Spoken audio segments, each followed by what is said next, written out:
Skin రొటీన్ని మనం 3 వేస్లో divide చేద్దామండి. Milder, intermediate, advanced.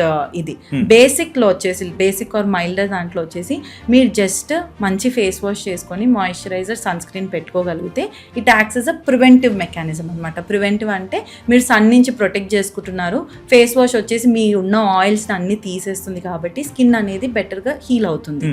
Coming to the intermediate level of treatment ఏంటంటే ఈ బేసిక్తో పాటు ఫేస్ వాష్, మాయిశ్చరైజర్, సన్ స్క్రీన్తో పాటు ఒక సీరం లాంటిది యాడ్ చేసుకోవడం. సీరం ఎందుకు?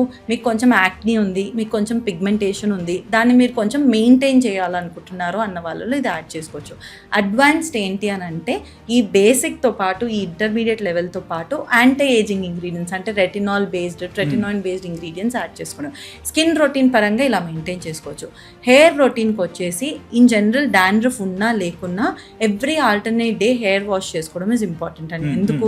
మనం పొల్యూషన్కి ఎక్స్పోజ్ అవుతాము, డిఫరెంట్ దీనికి ఎక్స్పోజ్ అవుతాము, ప్రోడక్ట్స్ పెడుతుంటాము, సీరమ్స్ అప్లై చేస్తుంటాం కాబట్టి అంటే డస్ట్ అనేది బిల్డప్ అయిపోయి ఉంటుంది అనమాట. సో తరోగా క్లెన్స్ చేసుకుంటే హెయిర్ బ్రేకేజ్ అయ్యే ఛాన్సెస్ తక్కువ. హెయిర్ ఫాల్ అవ్వదు ఇక్కడ, హెయిర్ బ్రేకేజ్ అయ్యే ఛాన్సెస్ తక్కువ. సో మీరు ఏ షాంపూ అన్నా వాడుకోవచ్చు. షాంపూస్లో స్పెసిఫిక్ ఉండదండి అన్లెస్ అంటే మీరు డాండ్రఫ్ ఉంటే తప్ప. మీరు బేసిక్ క్లినిక్ ప్లస్ వాడుకోవచ్చు, బేసిక్ లారియల్ వాడుకోవచ్చు, అడ్వాన్స్డ్ షాంపూస్ కూడా వాడుకోవచ్చు.